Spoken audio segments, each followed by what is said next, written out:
¿Qué tal amigos mecánicos? Les hablo por parte de soporte técnico de la línea Tomco y el día de hoy veremos el tema referente a sensores de oxígeno y las principales características que tienen entre sus diferentes generaciones.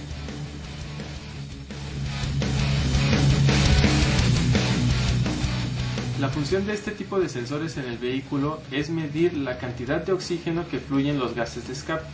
¿Cómo lo va a hacer? En su interior posee un elemento de dióxido de circonio, el cual tiene la característica de generar un diferencial de voltaje cuando está en contacto con partículas de oxígeno, pero únicamente a altas temperaturas. Dependiendo la generación del sensor de oxígeno, las temperaturas de operación van a ser variables, pero básicamente es lo que todos van a hacer. Dicho diferencial de voltaje va a ser lo que la computadora interprete como mezcla rica o mezcla pobre, y de esa manera va a saber en qué condición de trabajo está el motor. Podemos diferenciar a los sensores de oxígeno a base de circonia en dos principales generaciones. De mi lado derecho tenemos a los sensores de sonda convencional y del lado izquierdo tenemos a los de celda independiente. Dentro de los sensores convencionales encontramos desde 1 hasta 4 cables. Los sensores de 1 y 2 cables son elementos no calentados y los de 3 y 4 cables ya traen integrado un precalefactor. De este lado tenemos al sensor de celda simple o mejor conocido como Air Fuel, el cual también va a ser de 4 cables pero su modo de operación va a ser diferente. Y finalmente tenemos al sensor de banda ancha o de celda doble que va de 5 cables y 6 pines.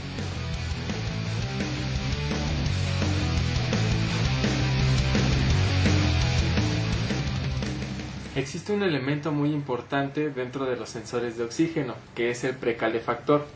Cada vehículo maneja un rango de resistencia diferente para tener un correcto desempeño. Algunos de nuestros competidores utilizan la misma resistencia para prácticamente todos sus sensores y eso ocasiona que despliegue código de falla. Lo que podemos hacer para verificar que el precalefactor esté en buenas condiciones es medir resistencia. Evidentemente para los sensores de 1 y 2 cables no lo vamos a poder hacer porque no incluye este elemento. Pero por ejemplo, aquí tengo un sensor de 3 cables para sistemas Nissan y para corroborar que el calefactor esté funcionando, únicamente vamos a hacer uso de un multímetro en rango de ohms para verificar su resistencia. Ubicamos los cables del mismo color y colocamos las puntas del multímetro. Para este tipo de sistemas, Nissan, como les mencionaba, la resistencia de operación va a ser de 5.5 ohms aproximadamente. Este sensor o el precalefactor está funcionando adecuadamente. Después tenemos uno de 4 cables, particularmente este sensor aplica para sistemas Volkswagen. De igual manera, ubicamos los dos cables del mismo color, en este caso son 2 negros, y colocamos ahí nuestras puntas de multímetro.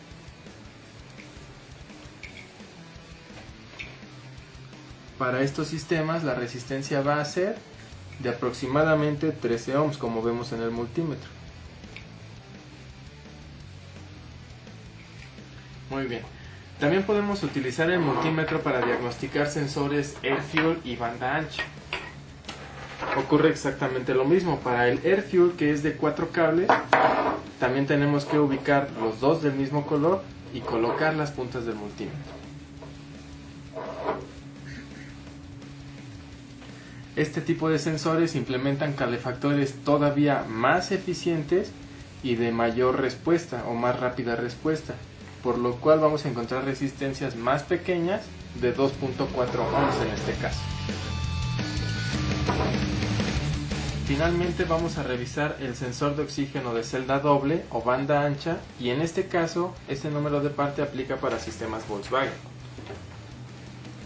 Aquí vamos a poder revisar dos elementos con nuestro multímetro. Tenemos que este tipo de sensores van a implementar 5 cables, pero 6 pines.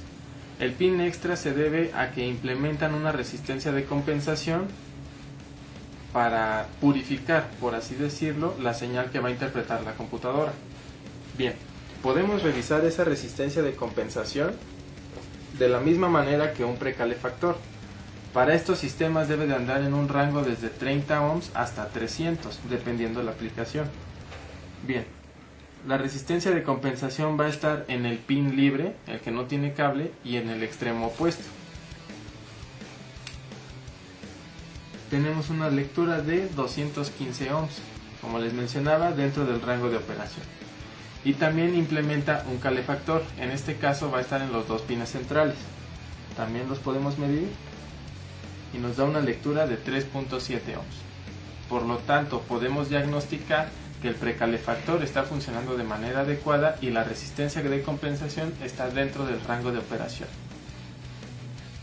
En Tomco hemos desarrollado un manual de aplicación de estos sensores de oxígeno y lo implementamos en este top 30.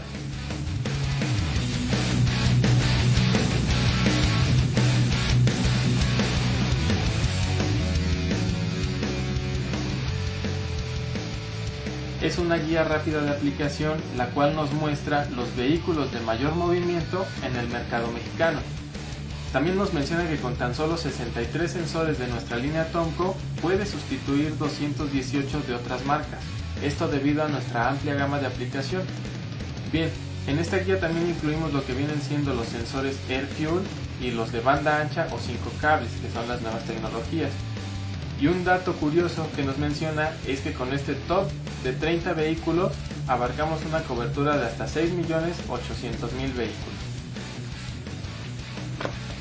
Si abrimos completamente la guía, ya podemos ver qué sensor aplica para cada vehículo y en el apartado inferior podemos distinguir o nos dice cómo distinguir si es un sensor convencional, si va antes del convertidor, si va después o si es un sensor Air Fuel.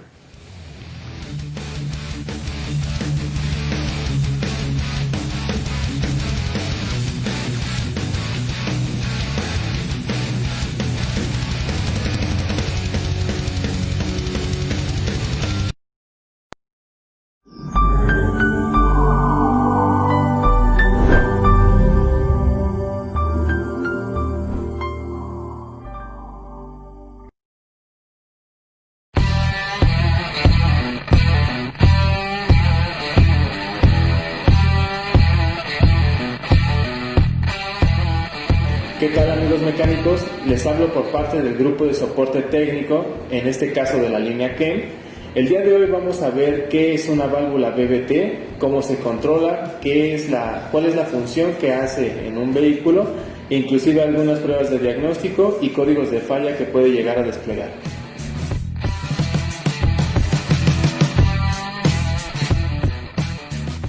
Una válvula BBT no es más que un solenoide electrohidráulico, el cual va a tener una función simple dentro del vehículo. Va a hacer adelantar o atrasar el tiempo de apertura y cierre tanto de las válvulas de admisión como las de escape en algunos de los casos. Bien, ¿cómo lo va a hacer?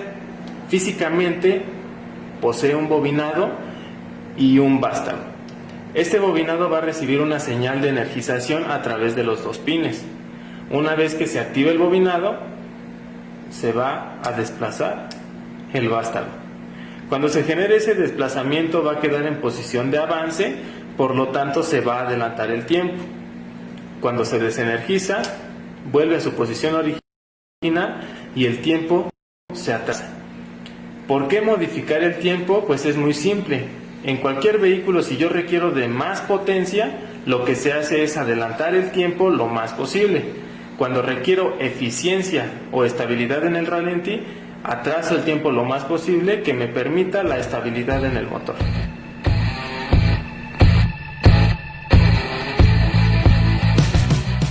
Ahora vamos a ver en la siguiente animación cómo es que el aceite fluye a través de mi componente o válvula BBT. Cada fabricante va a tener su propia configuración, pero de manera general se ve un esquema como el siguiente. Vamos a tener el suministro principal que va a llegar de la bomba de aceite en uno de los ductos y la válvula va a tener dos posiciones. En cuanto se coloque en posición de avance, el flujo hidráulico tomará esta dirección y va a tener el excedente de aceite o drenaje va a fluir por esta toma. Después, cuando regrese a su posición de retroceso o cuando se atrase el tiempo nuevamente, Ahora el aceite va a fluir en esta dirección y el drenaje va a ser el siguiente ducto.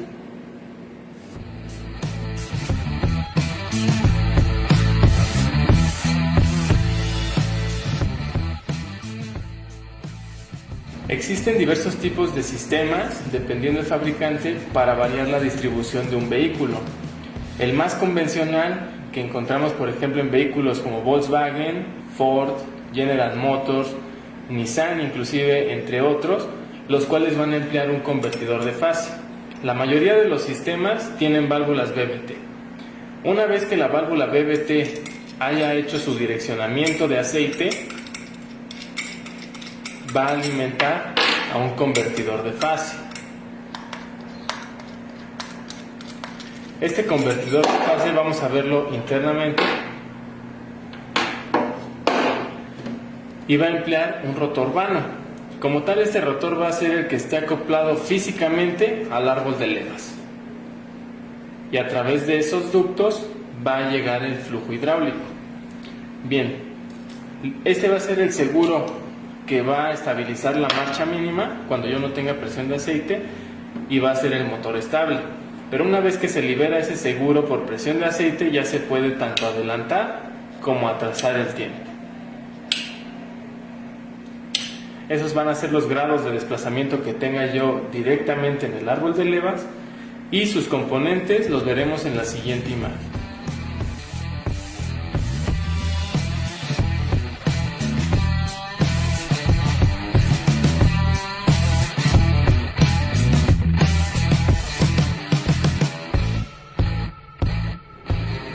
Podemos realizar un par de pruebas rápidas directamente en el vehículo.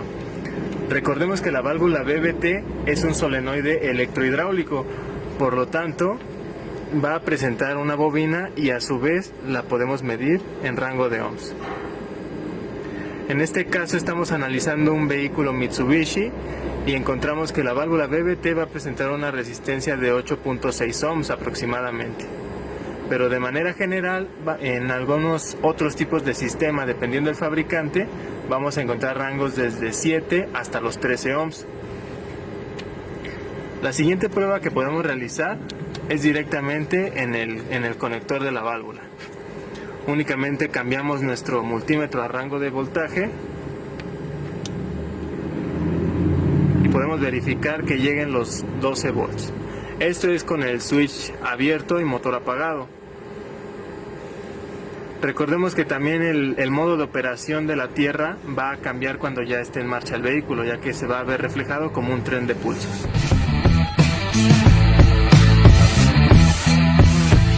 Finalmente, vamos a revisar la señal de operación que va a ser enviada por el módulo de control hacia la válvula BBT. Para eso conectamos nuestro osciloscopio mediante el uso de un par de puntas directamente a las terminales eléctricas del conector.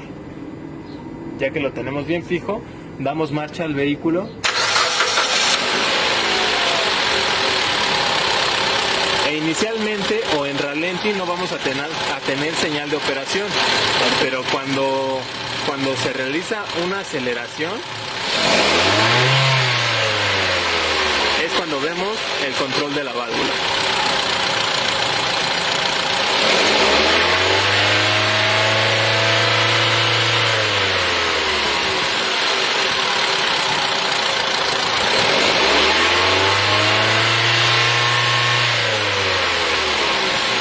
Realizamos una captura de pantalla en la cual se ve cómo es controlada mediante un tren de pulsos, señal cuadrada o señal de PWM.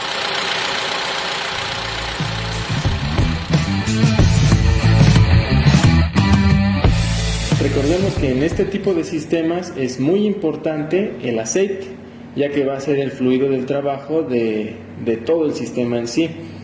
En este caso ya no vamos a poder cambiar la viscosidad del aceite por uno más grueso o de alto kilometraje, debido a que se puede empezar a esforzar demasiado la válvula BBT y se puede dañar el solenoide.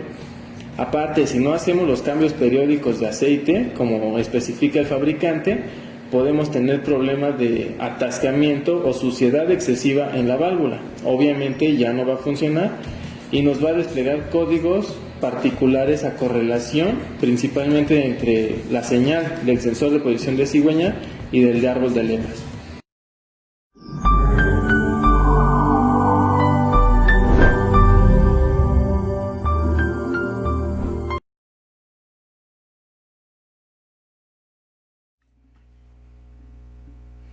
¿Qué tal, amigos de Tomco? Muy buenas tardes, bienvenidos sean todos ustedes. Estamos transmitiendo en vivo y ahora el curso de sensores de oxígeno de nueva generación. Mi compañero, el ingeniero Reyes, y un servidor, estamos a sus órdenes para todas las preguntas, consultas en este curso. Es información bastante interesante, vamos a ver muchas cuestiones de diagnóstico principalmente en lo que es sensores de oxígeno. Y bueno, nosotros somos Grupo Dynamex, recuerden que tenemos diversos productos, aquí también contamos con la información de nuestros catálogos. Quiero decirles que Tomco de México siempre se ha caracterizado por liderar, somos líderes y pioneros de inyección electrónica, siempre vamos a la vanguardia en cuanto a la tecnología y todo lo que se implementa con los nuevos sistemas en armadoras en todas las marcas, ¿no? Entonces, este curso es bastante interesante, vamos a ir viendo las prioridades simplemente de lo que tenemos como parte de información, ¿verdad? Y por supuesto, hay que compartir información. Si también nos hacen llegar sus comentarios, no se olviden darle like aquí a nuestra transmisión. Ojalá que inviten a todos sus compañeros para que todos estemos bien informados en cuanto a todo lo que estamos haciendo de estos cursos. Recuerden que aquí tenemos nuestros catálogos a sus órdenes, el sistema de fuel injection lo más avanzado, pero también tenemos lo básico, sistemas carburados, válvulas PCB que están a sus órdenes. Bien, entonces vamos a comenzar y recordemos un poquito que ya en los sistemas de inyección electrónica anteriormente pues vimos el curso de válvulas de control variable, las BBT, y también estuvimos viendo los sistemas de inyección directa. Todo esto se va de la mano. Ahora vamos a ver la importancia de los sensores de oxígeno como tal, su funcionamiento y cuáles son las consecuencias. Recordemos que aquí ya tenemos la primera generación de sensores de oxígeno en donde solo estos sensores se informan, y después tenemos una segunda generación, los sistemas llamados AirFuel, ¿no? En donde también tienen la capacidad de comparar e informar, y la tercera generación que en este caso vamos a tener ya una modalidad totalmente diferente. Vamos a ver de qué se trata en un momento, porque estos sensores ya tienen la capacidad de informar, comparar, ¿verdad? Y asimismo hacer ciertos ajustes dentro del vehículo, ¿no? Esto se trata, pues aclarar este tipo de pues componentes, información muy válida en cuanto a que se refiere al diagnóstico, ¿verdad? Y pues bien, Iván, vamos a continuar entonces, vamos a dar información sobre los sensores de oxígeno. Gracias, ingeniero. Sí, bienvenidos. Antes que nada, muchas gracias por estar en otra transmisión con nosotros. Vamos a hablar de sensores de oxígeno de nueva generación, como bien lo menciona el ingeniero Sánchez, principalmente los diseños planares, ¿no? Ya sea de celda independiente o de doble celda. Y la importancia de su implementación en este tipo de vehículos, por ejemplo, que ya cuentan con sistemas de inyección directa. Quien ha seguido los cursos recordará que necesitamos este tipo de tecnología en sensores de oxígeno para lograr eficientar, ¿no?, el trabajo de la combustión, más que nada, aunado a otros sistemas como lo es el de encendido, el de adelanto o atraso de tiempo, o inclusive el de inyección de combustible, ¿no? Pues bueno, nada más me gustaría recordarles antes de comenzar que seguimos recibiendo sus datos, pero vía inbox para seguridad de sus datos personales, o mensaje directo. Háganos llegar sus datos, su nombre, su número de contacto y correo electrónico para hacerles llegar su respectivo diploma, ¿no?, su reconocimiento. Y también apóyenos compartiendo este link, compartiendo la transmisión en sus perfiles para que la información llegue a más de nuestros compañeros. Bien, comenzamos. Para empezar, los sensores de oxígeno de lo que se van a encargar es de realizar ese ajuste o de enviar la señal para que la computadora a su vez realice el ajuste en la cantidad de combustible que se va a suministrar, ¿no?, para cada ciclo del motor en este caso. Y pues bueno, principalmente, dependiendo la generación, va a tener distintos diseños de forma externa, pero eso no va a ser como tal lo más relevante en este tipo de sistemas, sino que lo que importa es el interior, lo vamos a ver más adelante. Pero a grandes rasgos, por ejemplo, sensores de primera generación, lo veíamos con este tipo de punta, ¿no? Que va a ser lo que esté en contacto directo con los gases de escape. Este tipo de punta como tal, pues sí buscaba de forma eficiente llenar el compartimento interno del sensor, porque recordemos que esto nada más es la cubierta de acero inoxidable. En el interior como tal está el elemento sensor, pero hasta este punto pues no se tenía como tal gran diseño, o sí, no se le prestaba tanto atención al diseño, dado que no era tan necesario como en casos actuales de la difusión de gases, ¿no? Difusión de gases de escape. En el momento en que entran los sensores planares, como lo es este caso de 4 cables todavía, ya ese elemento planar requiere de una difusión de gases más eficiente, por lo cual vemos el cambio de diseño principalmente en la punta del sensor. No quiere decir que por tener menos orificios le va a entrar menor cantidad de gases, ¿no?, al interior, al elemento sensor, para nada, todo lo contrario. De hecho, este tipo de diseño de cavidad doble de acero inoxidable hace más eficiente e inclusive le da más velocidad a la difusión de gases en el interior del sensor, ¿okay? Entonces ya dependiendo del fabricante va a utilizar su diseño propio, pero eso es lo que se busca. Igual con los de doble celda, también planares, pues se busca algo similar, ¿no? Hacer más eficiente la difusión de gases en el interior de esta cámara de aislamiento de acero inoxidable.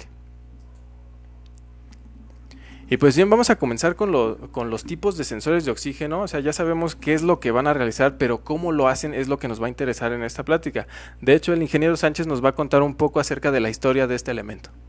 Sí, claro, aquí como bien recordamos los tipos de sensores de primera generación, pues estamos con un solo, por ejemplo, con un solo cable.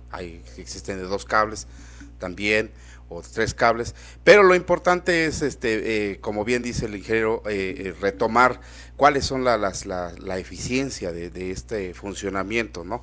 En la primera generación siempre vamos a contar, y creo que hasta la actualidad, con sensores de este tipo con un solo cable, en donde pues tienen la desventaja de mantener un tiempo prolongado hasta 10 minutos, ¿verdad?, para lograr su punto de operatividad, 300 grados centígrados. Entonces, pues esto tarda en su respuesta, se hace deficiente el sistema. Estos los trajo totalmente, por ejemplo, Nissan Tsuru, Chevys, ¿no?, todos ellos. Y posteriormente, bueno, pues en la siguiente generación, ¿verdad?, aquí ya tenemos un sensor con 3 cables, por ejemplo, en donde ya tenemos ahora precalentadores incluidos, ¿no?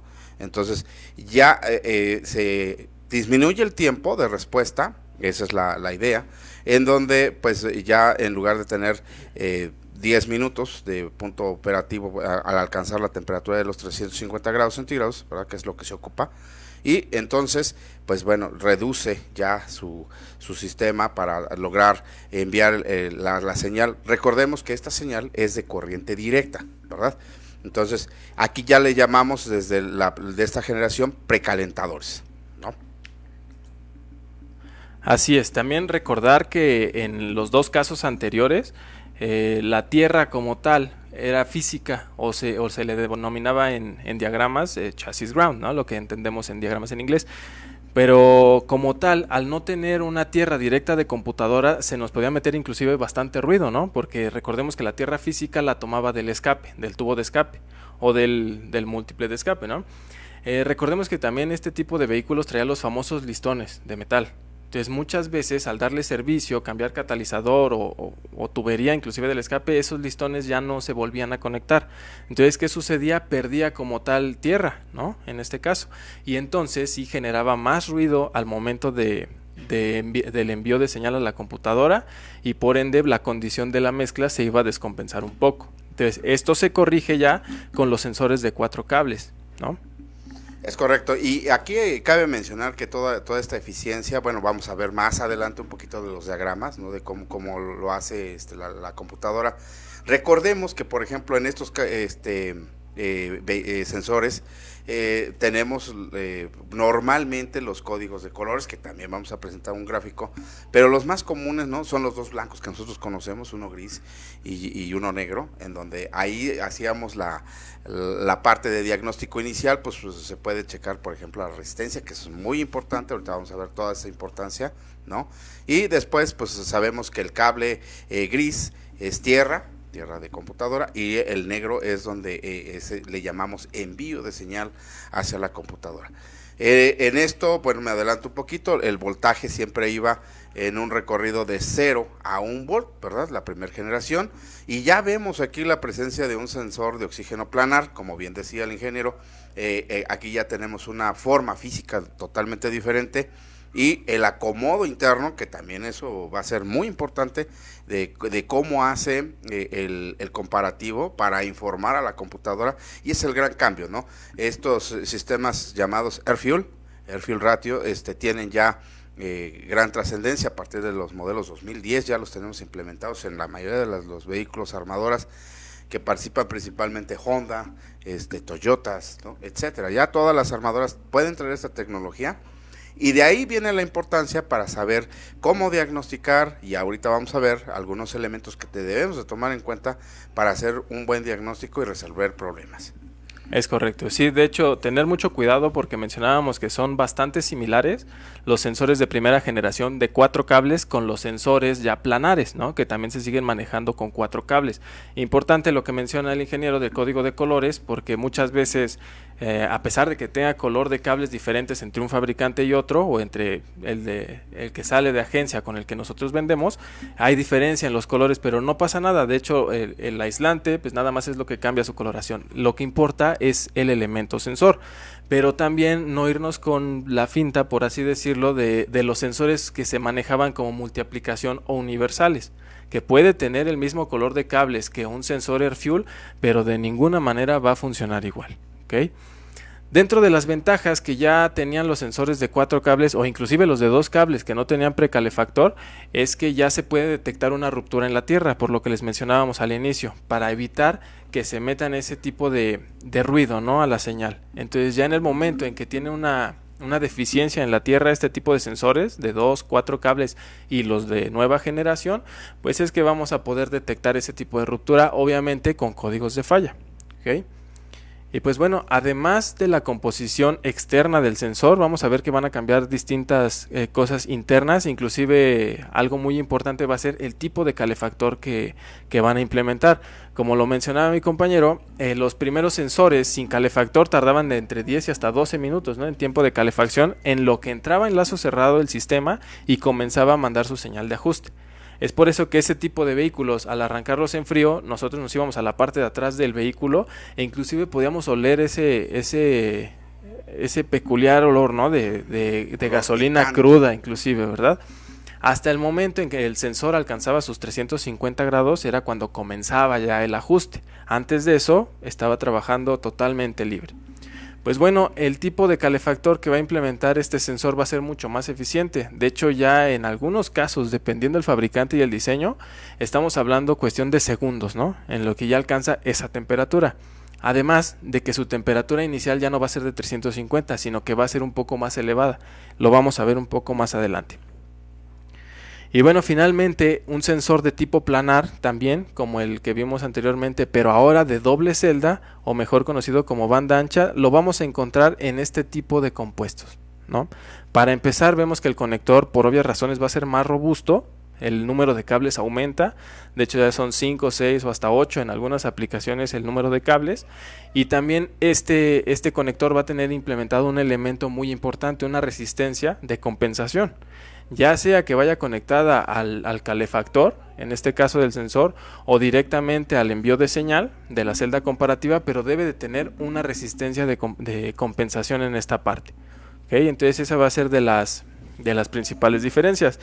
La exactitud, por supuesto, para medir el régimen de la mezcla va a ser mucho más alto, más estable, e inclusive podemos hablar de mejor precisión, ¿no? Correcto, vamos a comenzar. Para empezar, en el interior de cualquiera de estos sensores, hablando de sistemas a gasolina, ya sea primera, segunda o tercera generación, vamos a utilizar dióxido de circonio en la pastilla cerámica. Este elemento tiene como peculiaridad, va a funcionar como un electrolito similar, en el que cuando tenemos dos atmósferas diferentes, en este caso de oxígeno, nos va a generar un diferencial de voltaje, dependiendo ya sea cuál sea la señal transportadora o voltaje transportador, dependiendo del coche. Pero lo que va a hacer esta pastilla de circonio es, a altas temperaturas, ayudarnos a generar ese diferencial de voltaje, por lo cual es el elemento más importante para su funcionamiento. ¿Okay? Vamos a tener electrodos de platino en el número 2, el número 3 van a ser los contactos, esto únicamente para envío de señal, su contacto a tierra, tubo de escape que lo vemos en esta parte, en un diagrama explicativo, y el recubrimiento poroso también cerámico, por supuesto, para que tenga la facultad de medir ese cambio en las partículas de oxígeno en los gases de escape. En este caso, el número 8 es el que nos menciona, va a ser el aire de referencia, aire ambiente. ¿Okay? Esto para el tipo de sensor de primera generación de 1 hasta 4 cables. Ya más adelante en un diseño planar lo vamos a ver, cambia un poco la configuración, pero requiere de estos elementos.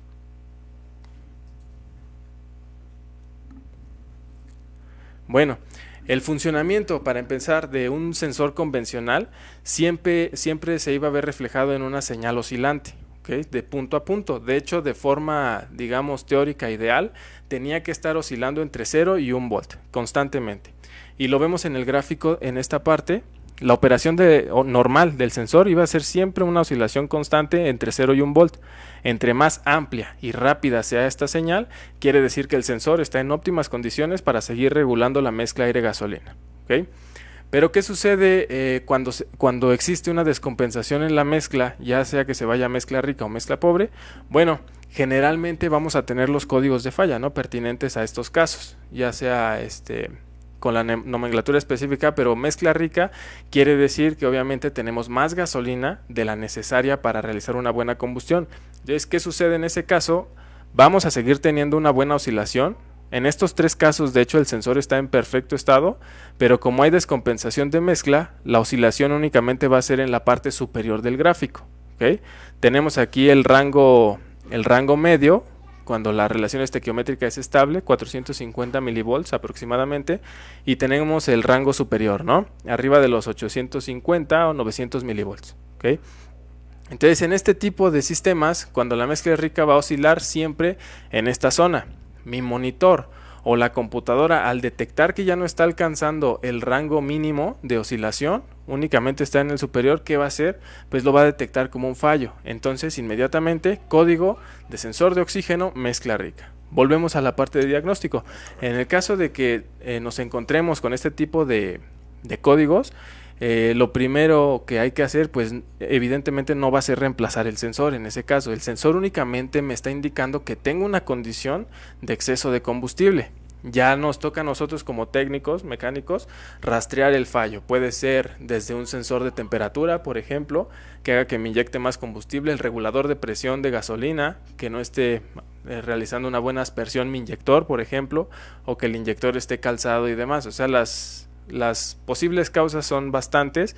En ese caso, pues no es culpa, por así decirlo, del sensor de oxígeno tener ese código, ni en el de mezcla pobre. También cuando tenemos una descompensación de más aire que combustible, generalmente puede ser por un sensor MAP, una fuga de vacío o fallo igual en la lectura del sensor MAF, etcétera, ¿no? Cuando el sensor ya de plano sí requiere cambio, es cuando está envejecido o que ya cumplió su tiempo de vida estándar, ¿no? Que dependiendo las condiciones de manejo, afinaciones y demás de cada vehículo, pero generalmente duran entre 60 y 80 mil kilómetros. ¿Okay? Pero eso teniéndolo en un buen rango operativo. Si ya ponemos aditivos al combustible, por ejemplo, o demás componentes inclusive para limpiar sin desensamblar algunos otros elementos como inyectores, por ejemplo, eso puede hacer que mi sensor de oxígeno y mi catalizador tenga un menor tiempo de vida útil. ¿Okay? En ese caso, ya la señal que me va a mandar va a seguir siendo pues una oscilación, pero ya en un rango muy angosto. Ya no va a ser amplio. ¿Okay? En este caso sí, pues ya es necesario cambiar el sensor, y generalmente el código pues sí va a hacer referencia a la eficiencia, ¿no?, del sensor. Aunque también existe una condición para el caso del sensor de antes, del convertidor. Si el convertidor catalítico está tapado, también me va a dar una señal muy parecida a esta, ¿okay? Y no quiere decir que el sensor esté tapado, simplemente podemos hacer una prueba rápida checando temperatura, por ejemplo, antes y después del convertidor. Si vemos que la diferencia es muy amplia, entonces el problema lo tenemos ahí.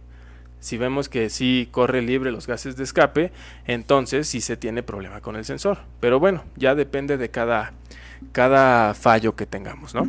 Sí, y eso es muy importante porque el diagnóstico para resolver este tipo de problemas, como bien dice el ingeniero, ¿no? Los códigos de falla siempre se presentan como sensor de oxígeno mezcla rica, sensor de oxígeno mezcla pobre, y nos falta uno que nos dice baja eficiencia del convertidor catalítico, y esto es porque, pues bueno, algunos vehículos traen hasta 4 sensores, ¿no? Entonces, antes del convertidor catalítico, aquí están muy claras las gráficas, ¿no? Por arriba del voltaje esperado de 450 milivolts es mezcla rica, por debajo de los 450 milivolts es mezcla pobre.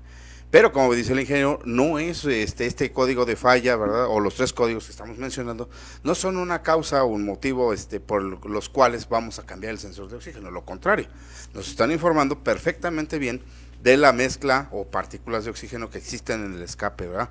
Entonces, les decía, en la parte de, por ejemplo, del gráfico que vamos a esperar después del convertidor catalítico, va a ser una mínima oscilación. ¿Por qué? Pues bueno, ahí ya supuestamente, si está bien nuestro sistema, va a corregir perfectamente bien esa mezcla, y se espera en una línea puntual que por ahí va a estar de los .4, .5 estables, no con una oscilación tan rápida o tan violenta como lo vemos en los gráficos. Ahora, por ejemplo, Iván, en esta parte, por ejemplo, el funcionamiento del sensor de oxígeno convencional, ¿verdad? Ya que ya tenemos todos los elementos, y como bien decía el ingeniero, la mayoría de todos los que nos dedicamos a todo lo que es tecnología de sensores, se cambian los códigos de colores en los cables, ¿verdad? Eso lo vamos a presentar en un gráfico también, para que no nos quede duda. Hay muchos mitos en donde sí, efectivamente, la parte de hacer o querer hacer una adaptación, ¿verdad?, y que le llamamos sensor universal, no es correcta si no tenemos, ¿verdad?, los rangos operativos desde para empezar, la resistencia, ¿no? Recordemos, la resistencia siempre se mide en los 2 colores iguales. Por ejemplo, lo más común, en los 2 blancos, ahí tenemos una resistencia establecida por el fabricante. Ahí también, si nosotros tenemos el diagnóstico, si nos vamos a switch abierto, vamos a tener la presencia de 12 volts, ¿verdad? Ahorita vamos a ver cómo está el punto operativo de este tipo de tecnología. Así es, sí, y es importante de hecho que notemos la composición o cómo viene configurado este tipo de sensores, ya que estamos hablando del de primera generación. Como estamos viendo ya un elemento calefactor en este punto, estamos seguros de que debe de ser de 3 o 4 cables, ¿no?, en este caso.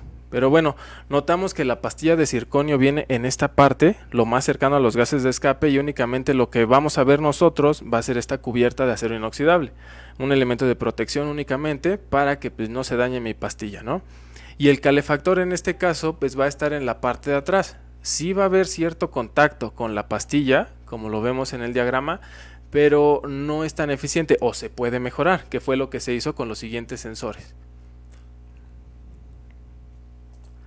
Ok, de lo que se va a encargar, como mencionábamos, es de estar monitoreando la mezcla aire-combustible, por lo cual en este gráfico vemos el parámetro lambda nuevamente, que se refiere únicamente a una condición de estequiometría. Cuando tengo una combustión completa va a ser mi lambda igual a 1, o sea que tengo 14.7 partes de aire por una de combustible. En ese caso la combustión está cercana a ser una combustión ideal, ¿no? En el momento en el que exista cierta descompensación, ya sea que el factor lambda sea menor a 1 o sea mayor a 1, o sea mezcla rica o mezcla pobre, voy a tener el diferencial de voltaje. La línea media va a seguir siendo 450 milivolts, pero ahora se va a ir con la descompensación muy cercano a los 0.9 o muy cercano a los 0 volts, dependiendo si es mezcla rica o pobre. La forma de la pastilla, por ejemplo, es importante notar que digamos es un tanto robusta, tipo cilíndrica, ¿ok? Entonces hay bastante material, por ende cuesta más trabajo hacer que llegue a su temperatura óptima de operación. Y el calefactor lo que va a necesitar para trabajar de manera ideal, pues como podemos ver en este caso en la tabla, vamos a tener una lectura de 12 volts constantes, y lo que tenemos que diagnosticar es que la señal de tierra sea controlada por ancho de pulso modular o señales PWM, ¿no? Lo que conocemos como ciclos útiles de trabajo. Si cualquiera de los dos no se cumple, en este caso, pues obviamente si no hay 12 volts no voy a tener nunca calefacción en el sensor.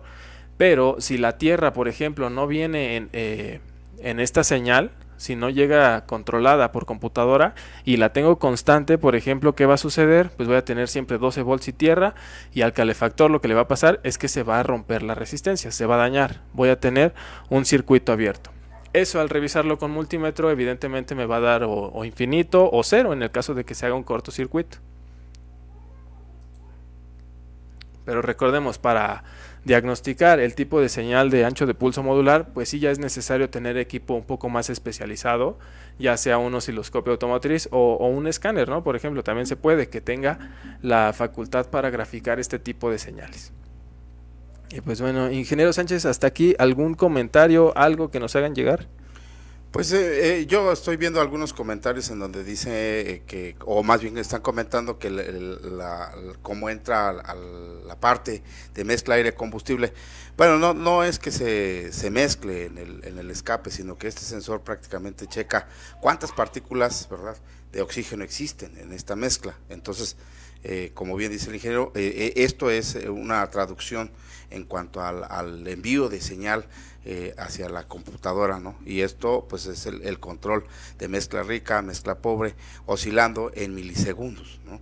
Esto es prácticamente, y aquí ya tenemos un sensor de oxígeno aquí en el gráfico, en donde vamos a ver ya la eficiencia, que por supuesto la generación de OBD2 y todo ello, ahorita vamos a platicar un poquito de qué se trata. Pero la eficiencia de estos sistemas, como bien decíamos en un principio, ya tienen la facultad, ¿no?, de comparar e informar. Y aquí está el diagrama, ingeniero, para que más o menos se comprenda cómo es la parte de información en cuanto al, vamos a llamarle sándwich, ¿no?, claro, de este componente. Sí, de hecho vamos a regresar un poco al diagrama anterior. Notamos que la composición general del sensor, para empezar, lo que cambia va a ser la pastilla, ¿no? Porque ahora ya no vamos a tener únicamente el elemento de circonio en esta parte, en la punta del sensor, sino que ahora es todo este elemento de color azul, ¿no?, que alcanzamos a notar. Los elementos principales que vamos a tener, dependiendo del fabricante, su ubicación va a cambiar un poco, pero básicamente todos deben de contar con esto. El casco protector, por supuesto, para que no se dañe al manipularlo o no sea tan fácil dañarlo. Ya mencionamos que los orificios y disposición de cada una de las entradas de gases de escape al elemento sensor va a cambiar para hacer más eficiente la difusión. Vamos a tener un sello cerámico aislante, evidentemente, para que pueda hacer una buena comparativa. El cuerpo del sensor es el número 3, que es el elemento más robusto, donde tenemos la cuerda y el hexágono para poder retirarlo. Número 4, soporte protector cerámico, que es esto, lo que hace que se mantenga la pastilla de circonio en su lugar. El elemento planar, el número 5, que les comentaba en un inicio, vean el área, ¿no?, que abarca en este caso. Número 6 ya va a ser la carcasa exterior, y el 7 simplemente mis contactos o cables de conexión, ¿okay? Esa es la composición general. Pero ahora, ¿cómo cambió internamente la pastilla cerámica? Pues bueno, lo notamos en este gráfico, que para empezar ya no vienen separados, ¿no?, por decirlo así. O sea, que no viene el calefactor en la parte de atrás y el elemento de circonio en la parte de enfrente o en los gases de escape, sino que ahora, un ejemplo, como lo mencionaba el ingeniero Sánchez, es que ya viene en un tipo como ensamble, como si fuera un sándwich, ¿no? Vamos a ver cada uno de los elementos. En el número 1, por ejemplo, tenemos la capa protectora, que sigue siendo porosa, evidentemente, para permitir el paso de gases de escape. Segundo, tenemos un electrodo externo, en este caso es el número 2. El número 3 va a ser la lámina sensora o dióxido de circonio, El número 4, electrodo interno. El 5 va a ser mi lámina de aire de referencia. Aquí ya vemos una diferencia bastante marcada, ¿no? Ya no es como un tipo cilindro que viene hueco con su aire de referencia expuesto directamente, sino que ya tenemos una celda de difusión, o en este caso de aire de referencia. Después tenemos la capa aislante, que es el número 6, y es muy importante que esté correctamente aislado porque vemos que el elemento que sigue al aire de referencia va a ser el número 7, que es el calefactor, ¿ok? De hecho, si notamos, la resistencia del calefactor, vean, ya viene distribuida a lo largo de la pastilla entera, ¿no? Por decirlo de alguna manera. Entonces, al tener menor cantidad de dióxido de circonio o menor área que calentar y tener calefactores, obviamente, más eficientes, el tiempo de espera para que empiece a mandar su señal de ajuste va a ser muy pequeño, va a ser mucho menor, ¿okay? El número 6, nos quedamos aquí, el 7, 8, perdón, va a ser la lámina del calefactor como tal, y el 9 contactos para cada conexión de estos elementos. Entonces, de esa manera se va a componer una pastilla, pero nosotros, si la vemos físicamente, de hecho tiene como 1 milímetro, si acaso un poco más menos, de espesor. Entonces, realmente la composición de este tipo de sensores es muy precisa. De hecho, se debe de tener cuidado cuando hablamos de este tipo de configuración para que funcionen de manera correcta. Todos estos elementos son de suma importancia. Si alguno no cumple con las especificaciones de fabricante, pues realmente no vas a tener una buena lectura al momento de hacer el ajuste. ¿Okay?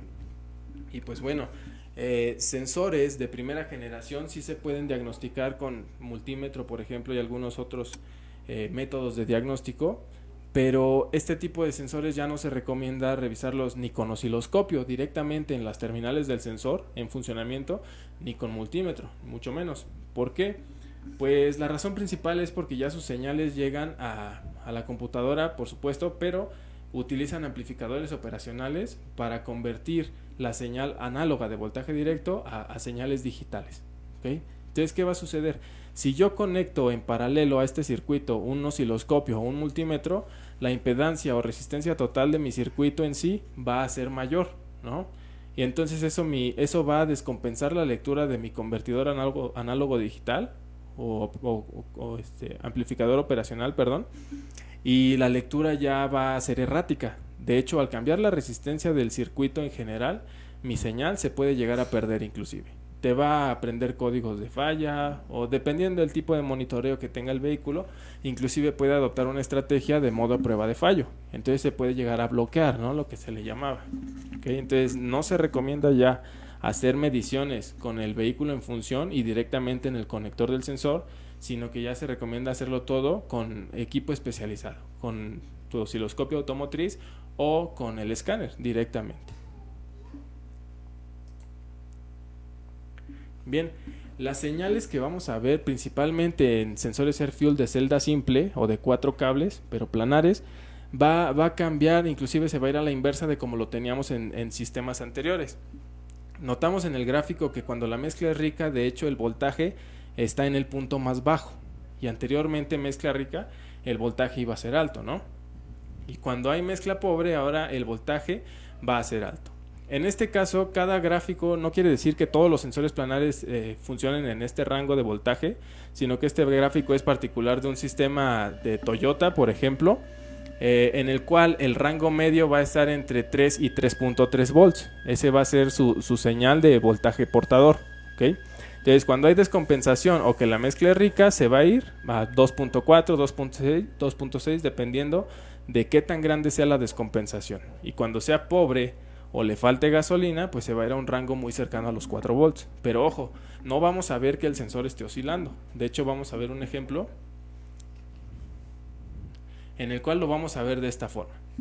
Sumamente importante, y bien dice el ingeniero, ya no vamos a tener la costumbre de poner nuestro multímetro anterior, pues recordemos, ¿no? Nuestra punta roja del multímetro, así lo veíamos, ¿no? En el cable negro, y entonces podíamos ver una señal, ¿no? Con nuestro multímetro en voltaje de corriente directa, esa era una parte de diagnóstico, en donde veíamos la oscilación de 0 a 1, ¿no? Y si pasaba de 1, pues entonces nuestro diagnóstico ahí concluía, porque este sensor pues ya tenía deficiencia, ¿no? Y entonces esto que nos dice el ingeniero es sumamente importante, porque ahora ya no podemos utilizar nuestro multímetro de esa misma manera, el punto operacional se va a modificar. Y fíjense, no, nosotros aquí efectivamente la herramienta básica que vamos a tener, ahora sí forzoso, es un escáner. Entonces miren, aquí podemos tener ya la relación de aire-combustible en el ejemplo de Nissan Mars, y estable, fíjense, sin oscilación, ¿verdad? En un punto bastante marcado, estamos entre los 2.3, 2.4, ¿no? Ahí estable, pero ya no oscila, ya este voltaje es permanente y nos está marcando una buena eficiencia o funcionamiento del sensor. No quiere decir que este sensor esté fallado por la costumbre que, vuelvo a repetir, teníamos anteriormente, ¿no? De una oscilación entre 0 y 1. Ahora totalmente la señal es estable. En este caso, por ejemplo, ahí tenemos el gráfico en 2.4, 2.3. Sí, de hecho la relación de estequiometría en este vehículo, estamos hablando de un Nissan March, cuando la combustión es relativamente ideal y no se tienen problemas, en este caso de descompensación, vamos a tener esta lectura. De hecho es de 2.1, 2.2 en promedio, así es, pero no vamos a ver oscilación. De hecho, en el único punto en el que vamos a ver cierta descompensación va a ser en este caso, ¿no? Por ejemplo, ahí lo que hicimos fue descompensar la mezcla, pero de forma, digamos, como tipo prueba, al acelerar y soltar el pedal de aceleración de manera brusca para generar esa descompensación. Entonces, ¿qué va a suceder? Cuando la mezcla ya sea rica, como habíamos mencionado, se va a un rango de voltaje un poco más bajo. En este caso logramos hacer que llegara a 1.93. O sea, al haber cambios en las descompensaciones o cambios en el voltaje que entrega el sensor cuando hay descompensación en la mezcla, podemos diagnosticar que el sensor funciona. Dado que, pues, como en ralenti no veíamos oscilación alguna, pudiéramos confundirnos que no está haciendo su trabajo, pero no es así. Si lo aceleramos, podemos ver que sí va a haber variación, pero inmediatamente se va a componer, por decirlo de alguna manera, y va a regresar a su línea de voltaje estable, ¿ok? ¿Qué sucede cuando la descompensación es hacia la zona de mezcla pobre? Pues lo contrario, pero de manera similar. Aquí se va hasta un voltaje de 3.44, en este caso fue lo que alcanzó, pero vemos que únicamente vamos a ver cierto pico en la señal de ajuste y después se vuelve a estabilizar. Ya nos tenemos que olvidar de que la señal sea oscilante, como en sensores de primera generación. Y bueno, es también cobra bastante relevancia qué tipo de escáner vamos a utilizar, porque de hecho para este tipo de vehículos, llámese Toyota, Honda, Nissan, ya no es recomendable meter el modo genérico, ¿no? Que tenían algunos escáneres o particularmente únicamente lectores de códigos que entraban como OBD2 normalizado o genérico, y no entrabas como por cartucho de fabricante, y lo que podía llegar a pasar es que teníamos lecturas erróneas. De hecho, a pesar de ser un sensor AirFuel, los voltajes que te llegaba a entregar cuando lo metías como OBD2 genérico, pues no correspondían a las señales que tenemos que encontrar. Lo ideal es ingresar por cartucho de fabricante.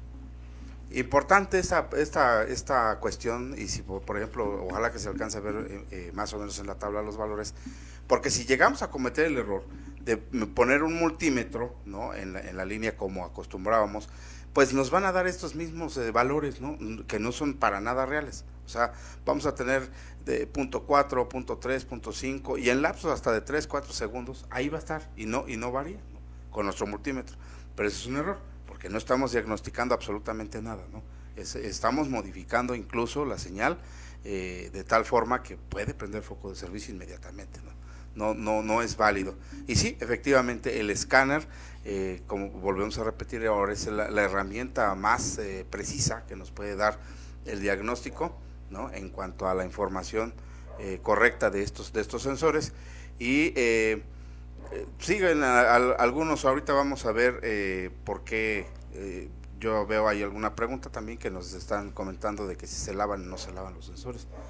Por supuesto, estos sensores de oxígeno no se deben de lavar, ¿no? Y mucho menos con elementos de ataque, como lo es thinner o gasolina, todo ello. Lo contrario, los vamos a degradar, ¿no? Vamos a bajar su tiempo de vida, ¿no? E incluso los podemos dejar inservibles, no se debe hacer.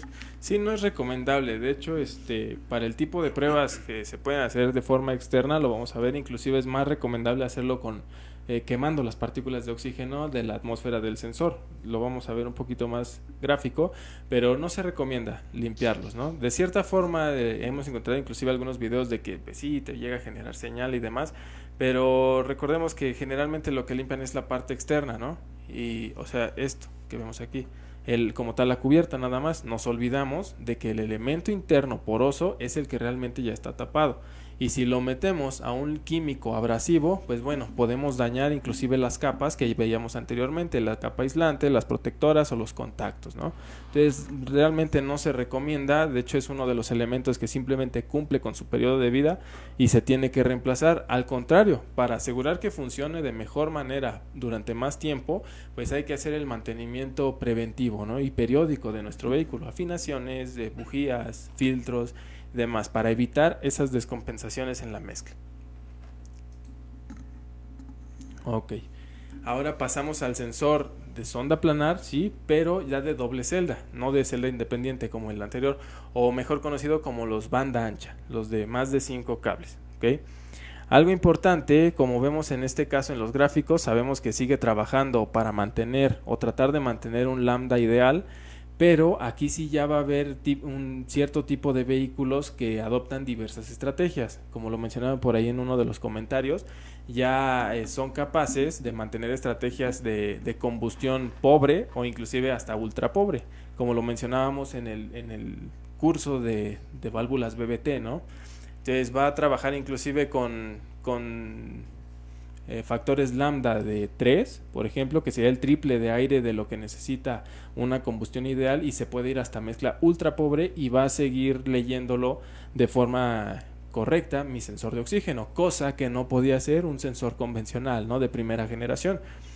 También algo importante es reconocer que ahora la temperatura de operación va a cambiar. Ya estamos hablando ahora de mínimo 650 grados centígrados.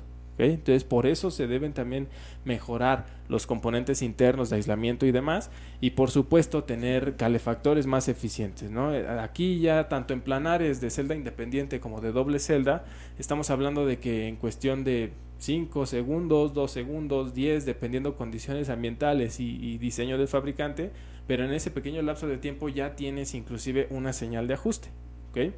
Entonces notamos que tiene que llegar al doble de temperatura que un sensor convencional, pero ahora de forma mucho más rápida, ¿no? Más eficiente. Bien, a grandes rasgos la composición o lo que se le va a agregar a este tipo de sensores de doble celda va a ser esto, como tal una celda de bombeo o pump in, que también ya veíamos por acá en los comentarios. Claro, el pump in o celda de bombeo se va a agregar en este tipo de sensores de banda ancha. De hecho seguimos teniendo como tal una celda de medición o referencia, mi celda comparativa, y ahora voy a tener una celda de bombeo.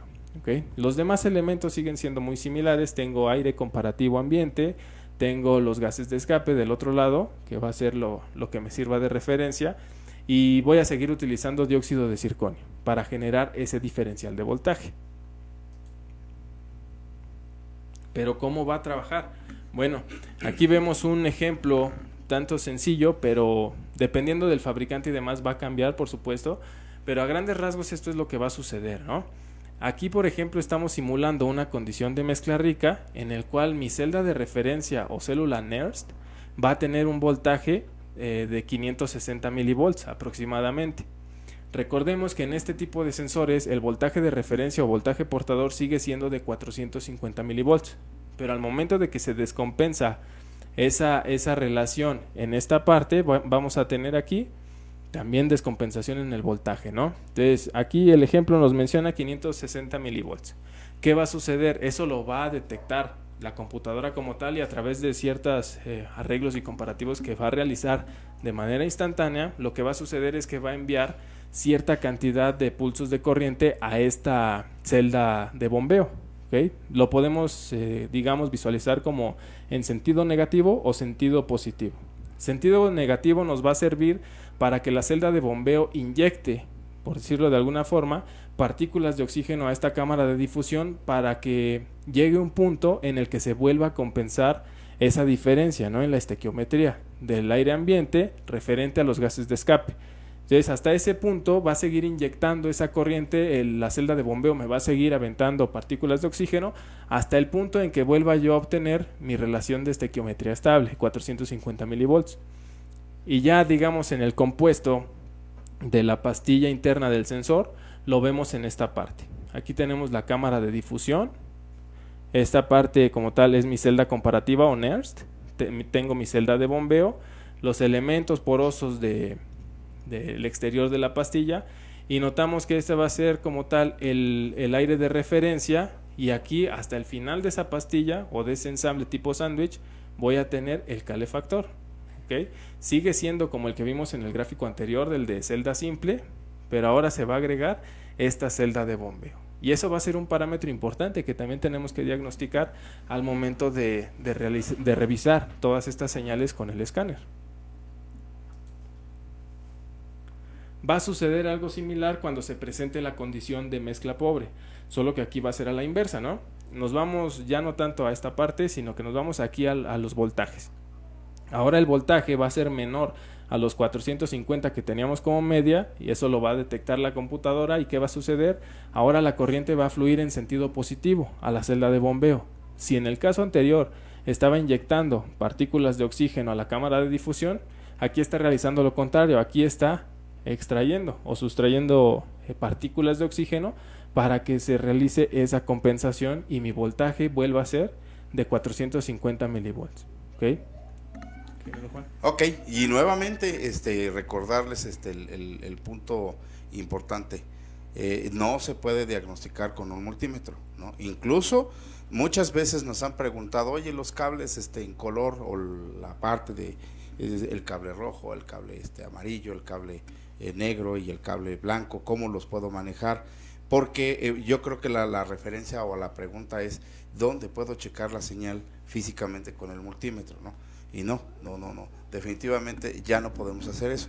Este punto operacional de los sensores de este tipo no nos dejan, o no nos permite checar una salida o envío de voltaje sin ser modificada la parte correcta de funcionamiento, ¿no? Los puntos operacionales. Adicional, aquí ya ha comentado mi compañero el ingeniero, que tenemos una resistencia de compensación. Ahorita la vamos a ver más físicamente, perdón, aquí en donde estamos en la parte de la fase o el conector, porque aquí no se alcanza a ver en el diagrama, pero ojalá que quede claro cómo es la parte de compensación entre mezcla rica y mezcla pobre, que esto, recordando otra vez, el envío de señal ya prácticamente es muy rápido, es un flujo muy rápido lo que hacen, y milisegundos, ¿no? Es lo que tardamos en obtener estas señales de comparación, mezcla rica, mezcla pobre, ultra pobre, como bien dice el ingeniero, pues es para los sistemas de inyección directa, siempre van a estar a la orden, ¿no? Estos sensores de oxígeno son fundamentales para mantener un sistema activo correctamente. Así es. Bien.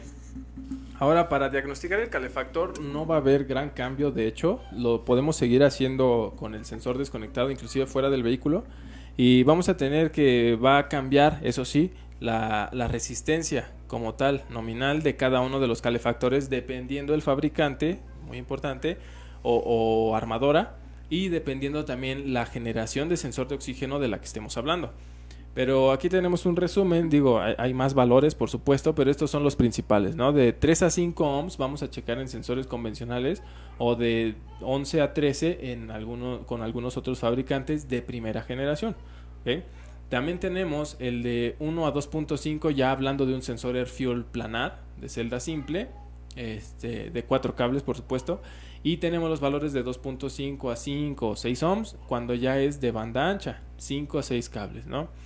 Importante, el valor 0 nos indica que pues ya hubo un corto en ese sistema, ya no va a funcionar esa resistencia o ese calefactor. El valor infinito, pues todo lo contrario, lo que mencionábamos, cuando ya no hay un control de tierra y llega directo tanto tierra como voltaje, lo que va a pasar es que se va a quemar, entonces va a quedar un lazo abierto. Eso me va a marcar en el multímetro un valor infinito, y esta prueba, se debe de realizar con el sensor de oxígeno a temperatura ambiente. olvidémonos de checarlo ya en su punto operativo porque está a 350 grados, ¿no? De hecho, no podemos hacerlo y obviamente si es que se llega a hacer, pues el valor va a variar, ¿no? Entonces debe de ser a temperatura ambiente. ¿Qué más? Bueno, podemos checar que las señales se cumplan. Ya comprobamos como tal la parte física o externa del calefactor. Nos hace falta checar que le lleguen las señales correspondientes. Y de hecho, cualquiera que sea la generación de este tipo de sensores ya con calefactor, debe de llegar 12 volts directos, de hecho a través de un fusible generalmente, que llega a compartir inclusive con el sistema del encendedor o de accesorios del vehículo. Y también eso es importante conocerlo porque puede ser que por conectar algún accesorio o lo que sea, vuelo yo el fusible de mi encendedor e inmediatamente empieza a tener fallos en el sensor de oxígeno. Lo que llega a pasar es que se vuela ese fusible y a través de ese fusible también llega la alimentación hacia el sensor, ¿no? Hacia el calefactor. Entonces eso me va a generar el código de falla. Son muy pocos los vehículos de hecho que tienen tierra constante y ya después son la entrega de voltajes a través de un switcheo tipo relevador. Generalmente lo tenemos así, 12 volts constantes y la tierra controlada en ancho de pulso modulado. Sí, bueno, y aquí es muy importante recordarles, amigos, que lo que estamos viendo ya de tecnología aplicada a todos los sistemas actuales, también los podemos encontrar en el acomodo. Estos sistemas, por ejemplo, de banda ancha y los sistemas AirFuel van a estar, por ejemplo, en muchas armadoras antes del convertidor catalítico y después del convertidor catalítico podemos tener un sensor de oxígeno convencional, no pasa nada.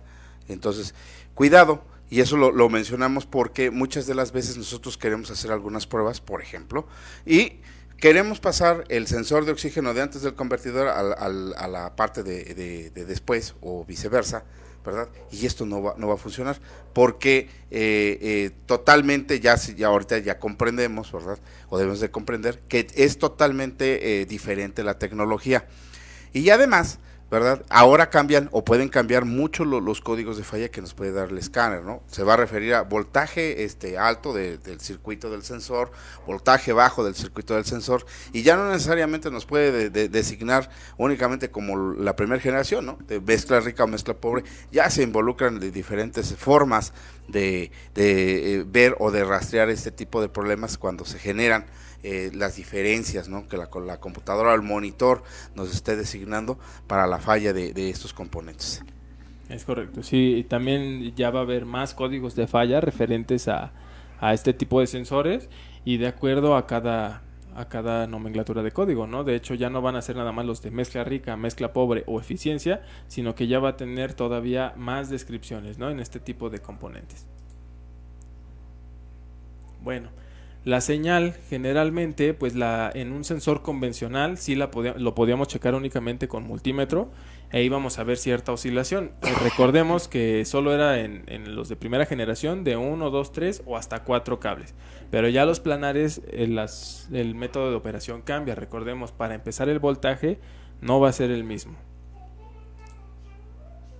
Lo que podemos hacer en algunos de los casos es una prueba de banco fuera del vehículo, inclusive, ya que el circonio, recordemos, generaba su propio diferencial de voltaje. ¿Cómo lo podemos hacer, ingeniero?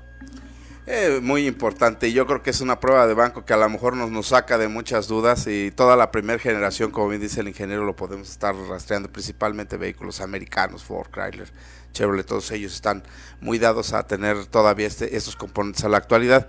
Entonces, fíjense, genera su propio voltaje de corriente directa. Recordemos, los dos blancos siempre van a ser los 12 volts que ya mencionó el ingeniero. El cable gris va a ser tierra. Y por ahí hay una pregunta aquí con los amigos, en donde decía que si esto viene de la computadora. Sí, efectivamente, es tierra de computadora. Y luego el cable negro, por ejemplo, en esta codificación, va a ser el envío de señal. Otra vez, como lo que ya estamos acostumbrados a ver en el diagnóstico, así lo podemos hacer igual aquí en la prueba de banco, ¿no? La punta roja de mi multímetro lo colocamos en el cable negro y la punta negra la vamos a colocar, ¿verdad?, a la tierra del sensor. Ponemos un Aquí en ese caso ponemos un soplete, ¿no? En donde elevamos la temperatura por arriba de los 300 grados centígrados, y entonces la pastilla de circonio nos va a mandar el voltaje y va a ir de punto 1 a punto 9 prácticamente, y con esta prueba de banco podemos saber si el sensor de oxígeno todavía pues está funcionando o no, ¿no? Ahora, la cuestión de que nos decían que si se lavaba o no, pues si podemos considerarla, ¿verdad? En una parte así de taller y todo ello, pues esto también nos sirve para limpiar el sensor de oxígeno, porque estamos quemando todas las partículas y carbón que existen ahí en el cuerpo. Pero pues bueno, nos puede sacar de un apuro, ¿no? Haciendo este tipo de pruebas de banco, ¿no? Fuera del vehículo. Lo que sí pues ya no se puede hacer, desafortunadamente, es con los sensores de banda ancha. Pues esto ya nos puede suceder, ¿no? Sí vamos a tener valores, sí, por supuesto, porque como decía el ingeniero, en dado caso, por ejemplo, vamos a tener presencia de código de colores, el blanco, el gris todavía, ¿no? Entonces, por ejemplo, podríamos confundirnos y decir que una prueba de un sistema Volkswagen, o se me ocurre un sistema Ford con 5 cables, 6 cables, y que queramos hacer esta prueba, bueno, pues va a ser errática, ¿no? Porque ya no es el funcionamiento tal cual. Sí tiene elementos muy parecidos, pero ya vimos su funcionamiento, ¿no? Es un poquito el cambio, y es muy drástico ya en los puntos operacionales de los vehículos. Así es. Sí, también nos comentan que de qué años aproximadamente salen ya este tipo de sensores. Bueno, es muy variable, de hecho, dependiendo del fabricante. Hay algunos que desde el 2003, 2005 ya implementan sensores planares de celda simple, pero también, como mencionaba el ingeniero, tenemos sensores convencionales todavía en vehículos recientes, por decirlo de alguna manera. Y pues bueno, son 2015, 2016 y todavía tienen sensores convencionales. Algunos sí ya van a funcionar, digamos, como un convencional, oscilando, pero la pastilla ya va a ser plana. Entonces realmente existen bastantes variantes. No hay como tal un año, un parteaguas, ¿no? Entre primera y segunda generación, sino que más bien depende del fabricante. También es importante recordar que la aplicación del fuego directamente a la punta del sensor es puntual, o sea, no tiene que ser constante. Recordemos que hay elementos aislantes y demás que pueden llegar a ceder, ¿no? En el caso de que apliquemos fuego tal cual directo. Entonces debe de ser como un puntual de pon y quita, bastante rápido para simular esa condición de mezcla rica y mezcla pobre. Y de hecho tenemos los gráficos, ¿no? Cómo se va a comportar. Sí, es muy importante. Fíjate que si nosotros dejamos, y sucedería lo mismo, ¿no? Si nosotros tenemos o no tenemos una línea de control, un PWM en el vehículo, pues sucedería esto mismo, ¿no? Es como si dejáramos el soplete puesto todo el tiempo. No, pues hay que hacerlo en unos segundos, eso es importante, ¿no? Máximo 2 segundos, lo cambiamos, o retiramos el fuego y así. Y estas son las señales típicas, ¿no? De un sensor convencional. Esto creo que es bastante importante porque, como bien decíamos, a la actualidad todas se siguen ocupando. Entonces, pues yo creo que lo mejor es ver en ralenti cómo se comporta, y aquí vemos un gráfico en donde estamos en función del tiempo, mezcla rica, mezcla pobre, en una oscilación, ¿verdad?, de 0 a 0.9, y se recomienda mucho también dentro de este diagnóstico para tener ya un punto operacional de temperatura por arriba de los 75 grados centígrados, y entonces podemos tener una gráfica como lo muestra aquí en nuestra presentación, ¿verdad?, a 1500 revoluciones por minuto, para ver cómo se está comportando, cuáles son las ondas que deben de ser simétricas en cuanto a la aceleración, ¿no?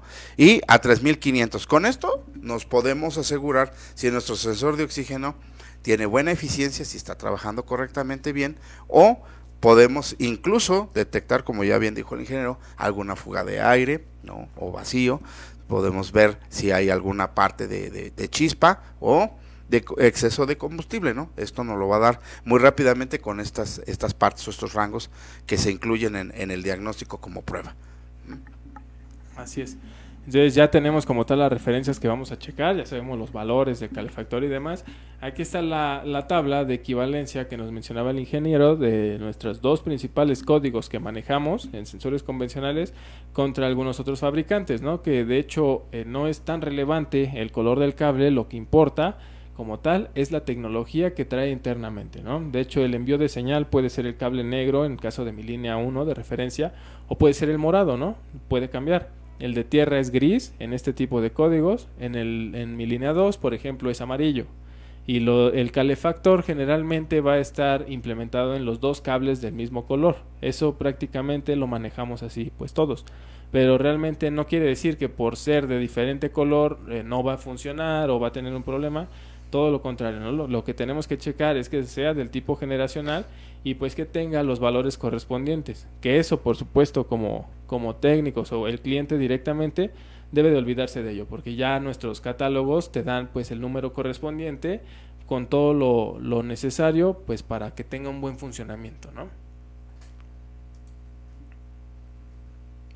Y bien, también contestando aquí a lo que mencionaban de qué tantos sensores se utilizan y demás, pues bueno, dependiendo de la disposición de cilindros del vehículo es como generalmente se va a dictaminar esto. En el caso de que tenga una línea de escape por banco, hablando de que sea un V6, V8, V10, generalmente se tienen 4 sensores, ¿no? 2 sensores de antes del convertidor para cada uno de los bancos y 2 sensores de después. Pero en el caso de que las dos líneas de escape se unan para tener únicamente una salida independiente al final, pues vamos a tener 2 sensores antes del convertidor, que es lo más cercano a las cámaras de combustión, y únicamente un sensor después, ¿no? Entonces depende de la configuración de cada fabricante, va a cambiar. No nos olvidemos de que también se puede implementar el sensor de NOx específicamente, ¿okay? Para sistemas de inyección directa. Y de hecho, ya hablando de sistemas 4 cilindros o 5 o 6, pero de un solo banco, pues únicamente tenemos un sensor antes y un sensor de después. Sí, eso no afecta realmente la eficiencia de todos estos sistemas a la actualidad. Por ejemplo, vamos a poner Volkswagen, Audi, SEAT, todos ellos nos dan la disposición de tener sensores de alta tecnología, por ejemplo, de sistemas de 5 cables de banda ancha, antes del convertidor catalítico, como ya lo habíamos mencionado, y pueden tener así como en este ejemplo, en el gráfico, uno solo después del convertidor, y este puede ser convencional, y los otros, los 2 sensores antes del convertidor, banco 1, banco 2, ¿verdad? Vamos a tenerlos con la tecnología, ¿verdad? De banda ancha. Esto va a ser muy común, seguramente, por ejemplo, como bien dice Iván, en sensores, en vehículos con 4 cilindros, ¿no? En la mayoría de los de 6 y 8 sí cuentan con 2 antes y 2 después, ¿no? Eso es importante. Y la cuestión, por ejemplo, de los sensores de 5 cables de Volkswagen, ya que ya tenemos un cambio bastante interesante en donde físicamente vamos a poder ver el conector. Aquí ya podemos ver algunas partes donde, si nos preguntan dónde está físicamente, obviamente el sensor desinstalado, físicamente dónde están los cables donde podemos checar la resistencia del precalefactor, ¿verdad? Ya los tenemos aquí, fíjense, aquí está entre el negro y el gris. ¿Sí? Sí, sí. Es el negro y el gris. Físicamente con mi multímetro puedo checar la resistencia del precalefactor, ¿verdad? Ahorita vamos a dar los rangos y el punto operacional de funcionamiento. Claro, de hecho lo que podemos checar ya desconectado únicamente son las resistencias, ¿no? Y aquí está lo que mencionábamos con anterioridad, la resistencia de compensación que viene integrada en el conector. Como tal, por eso vemos que salen 6 pines, en este caso, hacia la señal de la computadora o hacia el monitor de la computadora, pero únicamente del otro lado vemos que salen 5 cables, ¿no? Hacia el sensor. Bueno, el cable extra, que aparentemente no tiene a dónde conectarse, viene a esta resistencia de compensación. En este caso viene directamente acoplado a la celda de bombeo, para que a su vez envíe la señal a mi convertidor análogo digital o a mi comparador óptico, ¿ok? Entonces podemos checar el valor de la resistencia, sí, pero lo que no podemos hacer pues va a ser conectar mi equipo de medición cuando ya el sensor esté en funcionamiento, ¿no? Cuando el vehículo ya esté andando. ¿Por qué? Pues porque podemos modificar la impedancia total o la resistencia de mi circuito en sí, y voy a modificar yo físicamente al conectar en paralelo mi equipo, pues voy a modificar la resistencia. Entonces el amplificador operacional va a tener valores diferentes de entrada de información, y esto por ende pues nos va a causar cierta descompensación. Entonces ya no se puede hacer eso. Desconectado, lo único que podemos checar es calefactor y resistencia de compensación. También nos comentaban en la zona de los chats qué sucede, ¿no? Cuando se utilizaban sensores universales o multiaplicación, si ya no se podía utilizar únicamente conector y unirle pues un sensor universal. Pues no, generalmente no se recomienda porque precisamente esta resistencia también puede ser que esté dañada. Y si tu conector sigue teniendo la resistencia dañada, así tú pongas 2, 3, 4 sensores, pues no va a funcionar, ¿no? Lo ideal es cambiarlo pues completo, ya se tiene por aplicación. Esto en el caso de Volkswagen. Por ejemplo, la línea de Ford maneja algo similar. Aquí podemos ver que su resistencia, el rango va a cambiar, de hecho es ya mucho mayor, 2.5 kilo ohms. Lo vamos a ver bien más adelante, pero llega hasta 1 mega ohm inclusive, y aquí viene acoplada a la línea del calefactor, por ejemplo, ¿no? Es más que nada para purificación de señal, pero también implementa este tipo de resistencias de compensación. Es el mismo caso, de hecho no podemos checar ningún valor en funcionamiento, simplemente que se cumplan las resistencias para cada uno de estos dos elementos y después, ahora sí, tenga lo necesario para realizar su ajuste, ¿no? Y bien, aquí están los valores, de hecho ya los podemos ver más claros, de 1.5 a 3 ohms en el caso de Uego o Ford para el calefactor, y de 5 a 8 ohms en el caso de Volkswagen. La alimentación va a seguir siendo la misma, 12 volts constantes y pulsos de tierra controlados. La resistencia de compensación, por ejemplo, va a estar de 3.5 a 1 mega ohm en el caso de Ford y de 30 a 300 ohms en Volkswagen. Es que nos hace falta revisar, esto es desconectado. Ya cuando conectamos pues podemos revisar mi voltaje de referencia o voltaje portador, revisamos el voltaje en la celda NERST, revisamos también por supuesto el voltaje o aplicación de corriente a la celda de bombeo, y todo esto lo tengo que hacer con mi línea de datos del escáner. Y fíjense que esto es muy importante. A nosotros, bueno, nos han preguntado mucho que si esto funciona para todas las marcas en general. Por ejemplo, si podemos ver físicamente un sensor de Audi o de BMW o de Mercedes-Benz incluso, son sumamente idénticos, son muy parecidos físicamente, pero las resistencias del circuito calefactor y todo lo que implica en cuanto a la referencia de compensación puede ser una variante, ¿no? Entonces no podemos decir que podamos resolver un problema, por lo que ya dijo el ingeniero. Este tipo de resistencias en el conector nos puede dar drásticamente un cambio.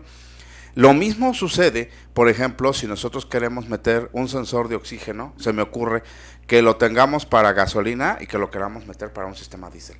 Totalmente diferente.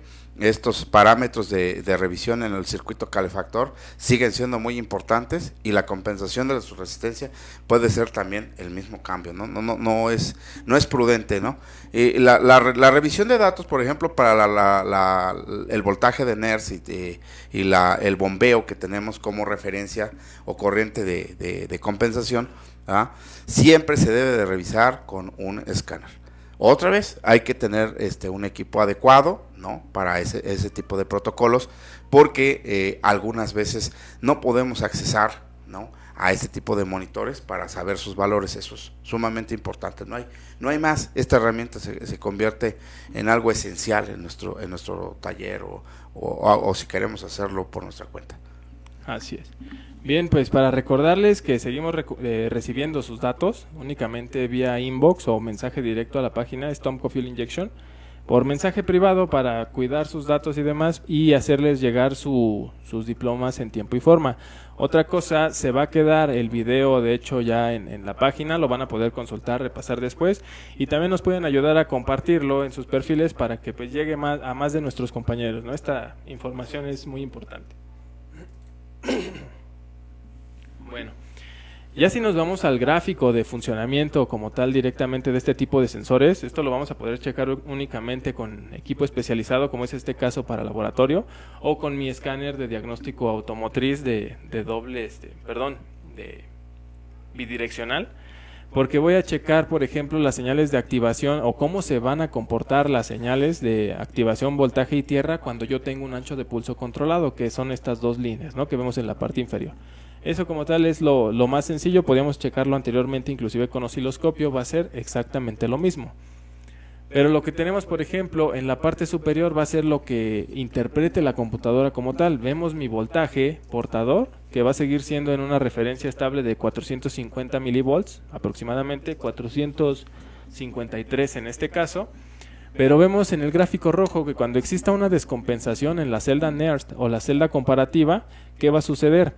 Aquí, por ejemplo, hubo una descompensación de menos 153.4 milivolts que se le van a restar al voltaje portador de forma, digamos, virtual, y esta información le va a llegar a la computadora para aplicar esta comparativa y tener una corriente aplicada a la celda de bombeo de acuerdo a la resistencia o impedancia total del sistema. Entonces, ¿qué va a suceder? Como la descompensación que se generó fue de 153 milivolts, referente a la resistencia del sistema, va a aplicar una corriente que vemos en el gráfico de color negro de 3.95 miliamperes. Esta corriente en la celda de bombeo se va a mantener hasta el punto en el que veamos, de hecho las dos gráficas se comportan muy similar, solo que en sentido inverso. Se va a mantener hasta el punto en el que el gráfico rojo vuelva nuevamente a mi línea inicial o de lambda igual a 1, a mi relación estequiométrica. ¿Okay? De esta forma, este cambio es inmediato, va a empezar a disminuir la corriente aplicada a la celda de bombeo, porque pues nosotros ya tenemos una compensación como tal en mi celda de referencia, ¿no? Eso es lo que sucede a grandes rasgos, y esto evidentemente, dependiendo del fabricante, va a tener mayor velocidad, menor velocidad. Las redes multiplexadas ya cobran un papel bastante importante, y lo que vamos a poder ver, por ejemplo, ya de comunicación entre módulos únicamente, van a ser referencias. De hecho, ya no vamos a tener un valor específico cuando chequemos comunicación, sino que solo vamos a tener señales espejo, ¿no? Quiere decir que hay comunicación de ida y de regreso entre monitores. Ahora, ¿qué me puede descompensar el funcionamiento de un sensor de oxígeno o la señal de retroalimentación hacia la computadora? Pues puede ser fuga de evasión, el múltiple de admisión, y me va a entrar más aire del que está midiendo el sensor MAF, ¿no? En ese caso, la válvula EGR dañada o abierta también puede estar recirculando demasiados gases de escape cuando no se requiere en el sistema. El sensor MAP o MAF, por supuesto, que son los encargados principales de enviar la señal para inyectar más combustible o reducir el pulso de inyección, dependiendo la fase en que se encuentre el motor. ¿Qué más? Un inyector dañado, regulador de presión de gasolina, sensor de temperatura, también muy importante. Evidentemente, el no tener, por ejemplo, también el termostato, que muchas veces se llegaba a quitar, ¿no? Cuando se calentaba el vehículo, también me causa una descompensación, y el auto o la computadora en este caso va a estar inyectando más combustible del necesario de manera constante, tan solo por no tener termostato. Ya en sistemas más recientes, Chevrolet es uno de los casos, en Sonic, en Trax, todos estos, ya el termostato no se puede retirar porque también trae su sensor y ya es activado de forma electrónica, ¿no? El convertidor catalítico envejecido tapado, por supuesto que me va a afectar. Bueno, pues estas son las inspecciones visuales de un sensor de oxígeno en general, ¿verdad? Donde podemos ver físicamente cómo se ve al desinstalarlo del vehículo, como mezcla rica, por ejemplo, un color totalmente carbonizado, por líquido refrigerante, ¿no? Cómo se contamina. El sensor de oxígeno, por ejemplo, si hay algún problema en la cabeza y todo ello, pues bueno, ahí nos va a impactar inmediato, ¿no? Alto consumo de aceite, ¿no? Por consiguiente, pues aquí podríamos también una combinación de plomo muy fuerte. Y algo importante, ¿no? Cuando no se tiene la herramienta adecuada, que esto pues bueno ya tiene mucha trayectoria, pero aún así algunos de nosotros no tenemos a la mano alguna herramienta y se nos hace fácil, ¿no? Con una llave o algo, o un dado que pues no esté en buenas condiciones. Estos sensores, por su gran temperatura que en donde están operando, o que se llega en el escape, se llegan a pegar demasiado, vamos a llamarle así, ¿no? Se aprietan demasiado, y si no se tiene cuidado pues se rompen. Entonces estos son las condiciones, y aquí sí es importante que al desinstalar o instalar no nos suceda esto, que se hagan rollo ahí o que se entrencen los cables directamente, porque es muy delicado, ¿no? Hay algunas veces que si se queda así un sistema, pues eso sería fatal. Incluso si llega a hacer contacto algún cable por ahí roto o que se le llegue la temperatura porque se pega al escape, por ejemplo, en estas condiciones, va a generar un corto y nos va a dañar incluso la computadora directamente, ¿no? Entonces es muy importante todo este tipo de condiciones, ¿no? Fíjense que aquí, una vez que nosotros ya tenemos toda la información de la tecnología de la primera, segunda y tercera generación de estos sensores, es importante tomar en cuenta que a partir de los modelos 2010 se implementa las condiciones de monitores, ¿no? Y ya mencionó el ingeniero una participación muy importante, ¿no? En donde se empieza a hacer un poco complicado la solución de sensores de oxígeno. ¿Por qué? Porque tenemos muchos monitores. El sensor de oxígeno, por supuesto, queda en un componente, ¿verdad?, en donde tiene su propio monitor. La computadora en todos los carros más recientes, estos monitores es un monitor discontinuo, en donde tiene que tener una línea de aprendizaje. Por ende, el vehículo puede constar de 15 o más monitores, por ejemplo, y esto tiene que tener una rutina de aprendizaje en donde interviene temperatura, aceleración, desaceleración, forma de manejo del vehículo, etcétera. Entonces hay elementos o un componente comprensivo de estos monitores. Se encargan de rastrear en todo momento la entrada y salida, el comparativo, ¿verdad?, de todas las señales de los sensores, y si no se cumple alguna de ellas, entonces los monitores, ¿verdad?, ya no operan. Se dice que el monitor está abierto. Esto lo podemos saber totalmente con nuestro escáner en OBD2, ¿no? Ahí lo tenemos. Con nuestro escáner nos puede informar incluso qué monitores tenemos abiertos, ¿no?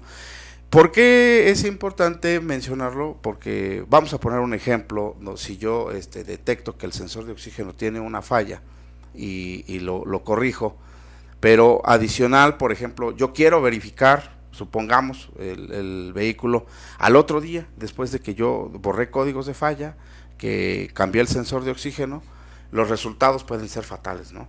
Hidróxidos, monóxidos, hidrocarburos, por supuesto, totalmente elevados fuera de. Y no quiere decir que el sensor de oxígeno esté operando mal.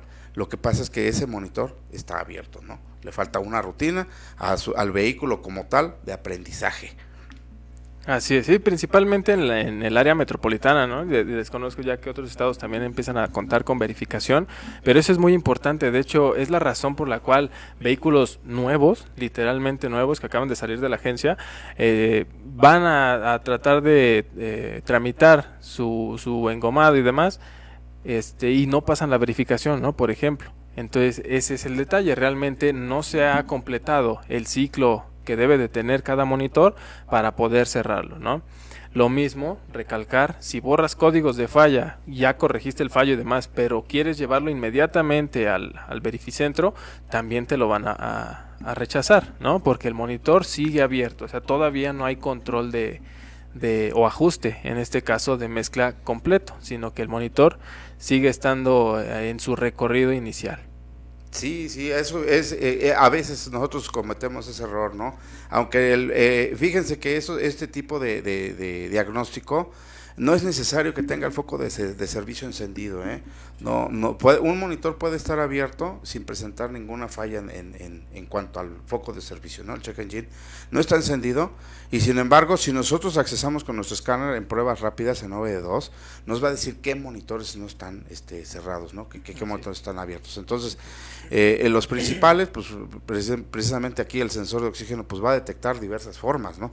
Evaporación de gases, de los sistemas IM, o sea, es cierta forma una complicación que debemos de tomar en cuenta como rutina. Ahora bien, algunas veces nos dicen, ¿y cómo cerramos los monitores? Bueno, pues es que algunos monitores requieren de un solo ciclo y cierran, ¿no? Pero algunos sí requieren de una rutina bastante prolongada, ¿no? En diversos vehículos, principalmente los sistemas 1.4, 1.2, ¿verdad? En donde es un ciclo de manejo incluso con velocidades promedio velocidades crucero por arriba de los 80 kilómetros por hora, para que estos monitores lleven un aprendizaje y tengan ya un punto de operación correcto. Así es, sí, dependiendo ya de cada fabricante, la rutina de aprendizaje o de cerrado de ciclos de monitores va a cambiar, ¿no? De hecho, hay escáneres ya que lo pueden hacer, pero generalmente de forma manual, por así decirlo, pues te pide que vayas a 80 kilómetros por hora cierto tiempo y que hagas frenada o aceleración en pendiente y demás. Entonces eso no es general, sino que depende de cada vehículo, pero la mayoría de fabricantes arma sus ciclos de reconocimiento basándose pues en las condiciones más comunes, ¿no?, de manejo. Y pues bueno, hasta aquí el tema de hoy referente a sensores de oxígeno de nueva generación. Por supuesto, al igual que en los otros cursos, estamos hablando de generalidades, ya valores específicos para cada fabricante suelen tener algunos cambios, pero de forma general esto es lo que vamos a encontrar en todo este tipo de monitores nuevos, ¿no?, actuales, de sensores tanto convencionales como de primera o segunda generación de planares, ¿no?, celda simple o de doble celda. Ingeniero, aquí tenemos más comentarios, tenemos algo que hayas visto. Pues muchas generalidades, yo creo que sí, las particularidades también pues son así como yo veo que están compartiendo también parte de información, que eso me parece excelente, ¿no?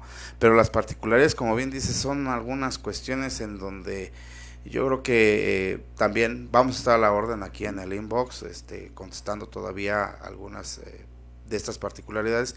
Y el 01800 que ahorita vamos a mencionar, es muy importante, ¿no?, el compartir información. Tengan a la mano un correo electrónico, nada más, porque por ese medio, pues bueno, nos podemos enlazar con ustedes y mandarles diagramas o algunos parámetros, ¿no?, porque aquí veo que algunos están con esa inquietud de algunos parámetros particulares, ¿no?, que sí podemos hacerles llegar con gusto. Sí, claro, si lo tenemos, únicamente requerimos del vehículo, modelo, motor, y si tenemos el diagrama que requieren, se los mandamos a un correo sin ningún problema. Pues bueno, solo me queda invitarlos a que visiten nuestras páginas, por ejemplo, tomco, en este caso, .com.mx. Aquí pueden consultar qué es lo que tenemos disponible para sus vehículos. El método de búsqueda ya lo hemos comentado anteriormente, únicamente meten marca, modelo, año y qué motor es el vehículo que quieren consultar, y les va a desplegar una lista de todo lo que tenemos disponible en Tomco para ese vehículo. Para la línea de KEM, por ejemplo, es exactamente el mismo método, inclusive en nuestras líneas de bomba, Uniflow, EconoFlow, también, ¿no? Cada uno tiene esa barra de búsqueda. Y pues bien, recordarles que si quieren recibir su diploma, su reconocimiento, denle like a la transmisión, compártanla y háganos llegar sus datos, pero vía inbox o por Messenger, en mensaje privado, para no comprometer sus datos y demás, y tener un mejor control para el envío, ¿no?, y se haga en tiempo y forma, y no dejemos pasar algunos, por ejemplo. Síganos en nuestras redes sociales para que estén atentos a más cursos que vamos a seguir impartiendo. En cualquiera de nuestras líneas, Tomco, KEM, MasterRide, Uniflow, EconoFlow, tenemos Facebook, tenemos canal de YouTube para que chequen también videos técnicos, explicativos o de instalación directamente en vehículo, y tenemos un perfil de Instagram para cada una de nuestras marcas. El número que mencionaba mi compañero de soporte técnico es este. Ok, bueno, pues ya aquí está el número de soporte técnico, con gusto, ahí estamos para atenderles de lunes a viernes, ¿verdad? Y bueno, con esto de las restricciones, estamos en un horario de 8 a 7, ¿o se redujo a 5? A 5, de hecho, por la restricción de lo de la actualidad, coronavirus y demás. Exacto. Pero mensajes directos también estamos recibiendo, ya sea Facebook, sea YouTube, a todo le estamos dando respuesta. Únicamente la línea de soporte sí acortó un poco su horario de atención personalizada dadas las condiciones. Perfecto, de 8 a 5, entonces estamos a sus órdenes.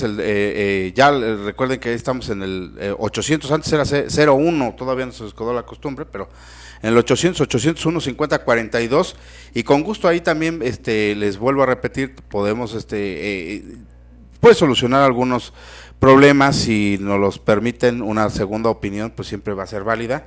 En cuanto a diagnóstico, podemos apoyar en diagramas, como ya lo dijimos, ¿no? Y particularidades de de sensores, la resistencia, por ejemplo, que por ahí vi que preguntaban de Honda y Toyota, las resistencias, hay que ver qué año y qué vehículo es, ¿no? Para saberlo. La generalidad, por ejemplo, si es un sistema americano, bueno, pues cae en el mismo caso, ¿no? Pero sí, con gusto nosotros tenemos algunas partes de información que podemos compartir para que no tengan algún problema en cuanto a la solución de estos problemas.